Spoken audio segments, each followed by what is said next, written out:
nagsalita po na habulin daw ang mga korap na nasa likod ng maanumalyang flood control projects.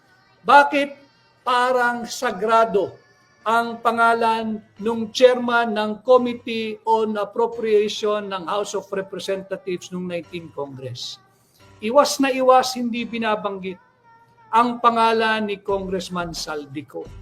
Hindi ho dahil sinasabi kong guilty siya. Subalit, kung gusto natin ng transparency, kung gusto natin ng accountability, wag na ho kayong magpakahirap-hirap pa. Yung hinahanap ninyong minutes of the meeting ng small committee na hindi mailabas-labas at hahanapin pa, go to the source, cut the chase.